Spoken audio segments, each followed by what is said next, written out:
Civil rights activist Reverend Willie Bolden was born in Sumter, South Carolina, and grew up with his adoptive parents in Savannah, Georgia. His biological mother died 3 days after his birth. After a tour of duty in the U.S. Marine Corps, the 21-year-old Willie Bolden had an encounter with Reverend Dr. Martin Luther King Jr. in a Savannah, Georgia pool hall, and his life was changed forever. The meeting led him to accept the philosophy of nonviolence and inspired his call to ministry.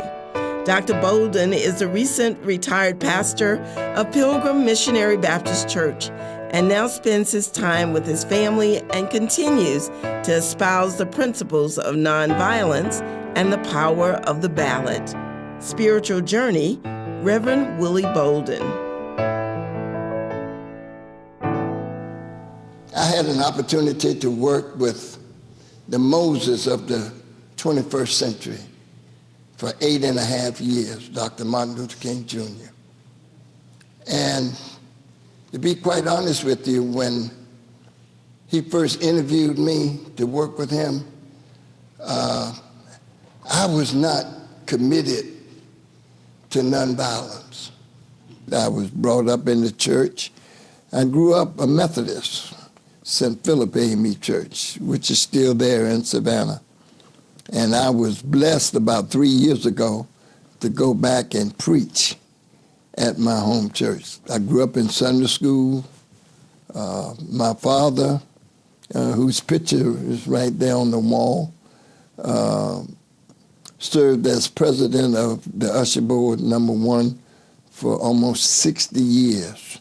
And my mom served on the Usher Board with him.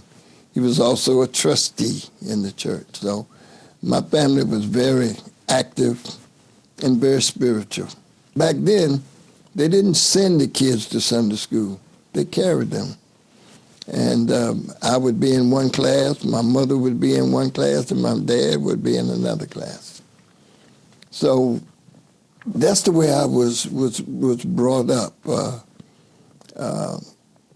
And I enjoyed that life. I didn't have everything I wanted, but because my father was such a hard-working man, I had everything that I needed.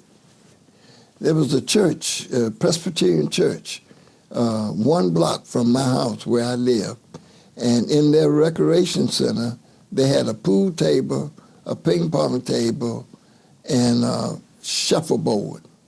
And, I guess I was about 9, 10 years old, and we started going down there, and I just started playing pool, and I said, I like this.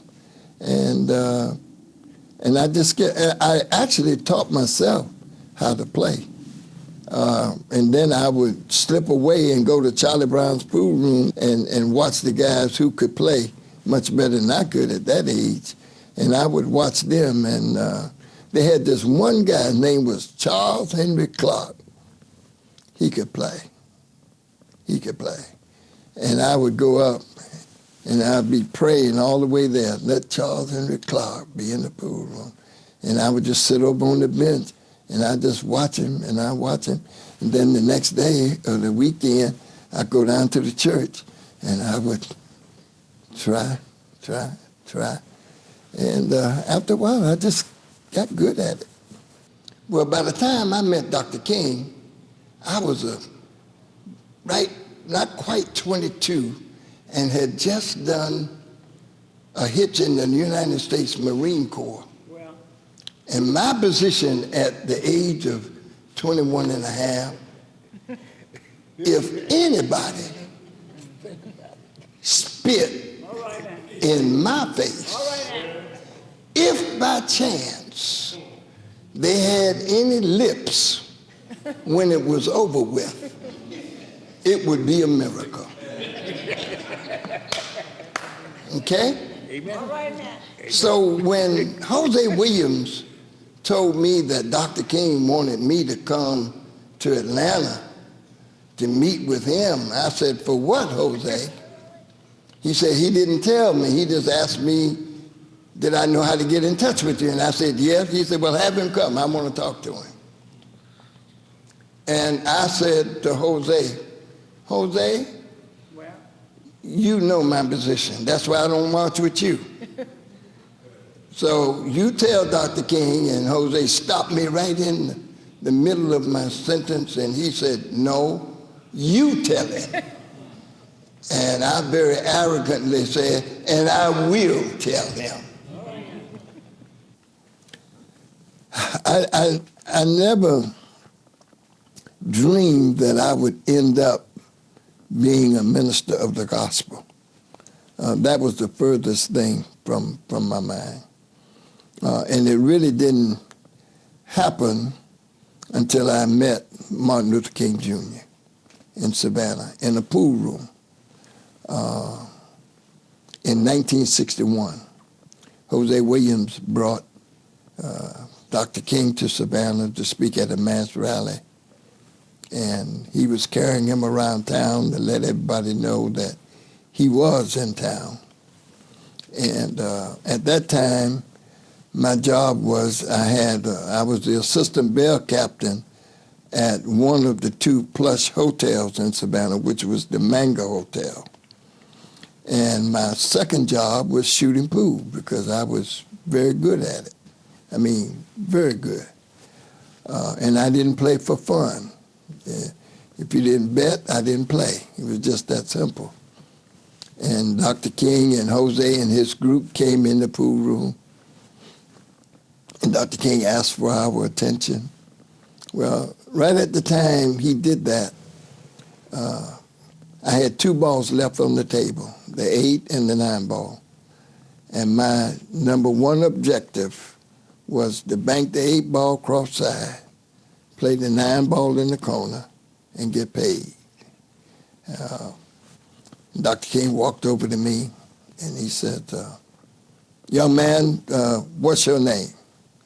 And I said, what's your name? He said, I'm Martin Luther King Jr. I said, I'm Willie Bolden. He said, I promise you, if you just give me a few minutes of your time, Jose Williams and I and this group that's with me, we'll be out of here. So I took my cue stick and I went over and I sat on the bench, and sure enough, Dr. King wasn't long at all. And he kind of waved and said, thank you guys for giving me this time. I didn't know who he was. I'd heard the name, but I didn't know who he was. I knew who Jose was because every day at 12 o'clock, you could set your watch by it. Jose would lead 150, 200 people downtown Savannah, and right across from the hotel where I worked is Johnson Park, and there's an Indian chief statue there by the name of Tommy Chichi. And Jose would bring these folk downtown, and he would climb up on that statue, and he would give some of the most powerful speeches you would want to hear anybody give. So I went home that night. So there I was in my number 310 tub, taking my bath, and all of a sudden I could hear Dr. King's voice in the back of my mind. And I heard him talking about how we were there beating each other out of the little money that we had, when the real problem was less than 5 blocks down the street. So I said, I think I'll go hear this guy. So I got dressed.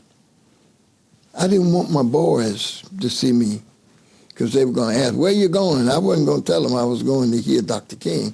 So I went 2 blocks out the way to get to the church so I could hear him. And when I got there, the church was jam-packed with folk.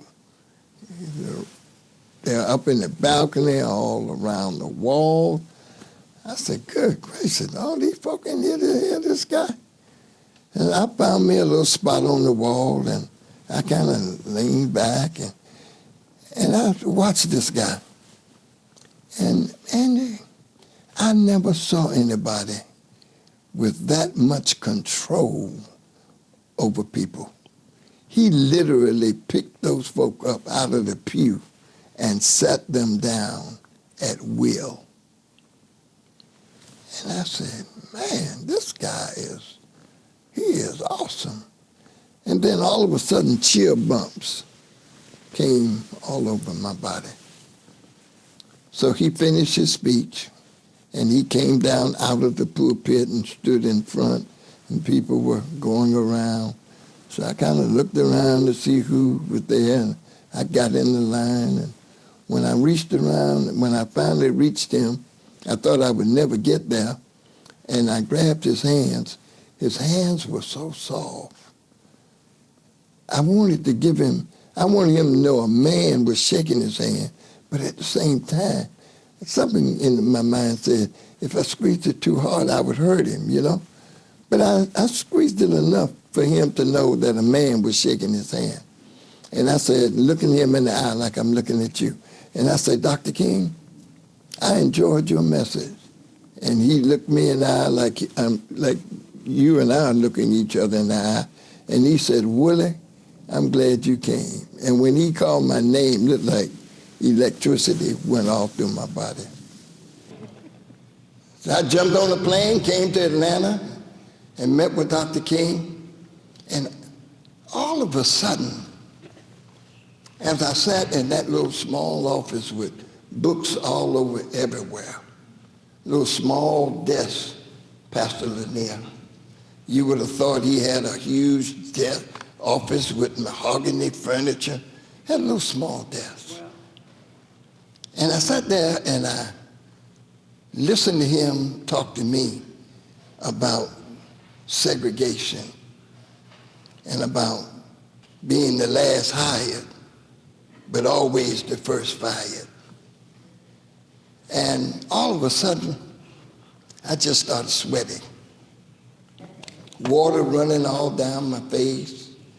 My hands wet. I'm trying to wipe them on my jeans on the slide. And water running down my arms, water running down my legs.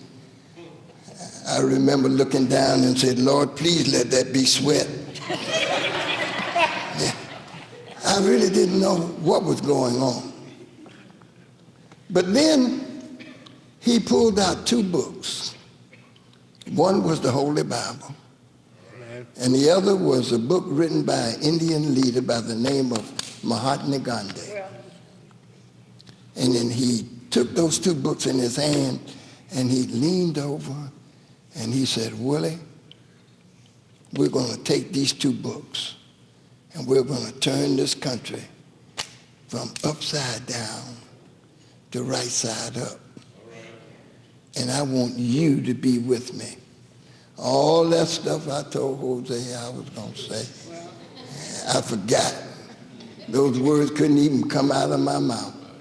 As a matter of fact, I was supposed to have been here Thursday for the interview, spend Friday night, catch a plane Friday morning, go back to Savannah, and after that meeting that afternoon with him, it was 3 years before I went back to Savannah.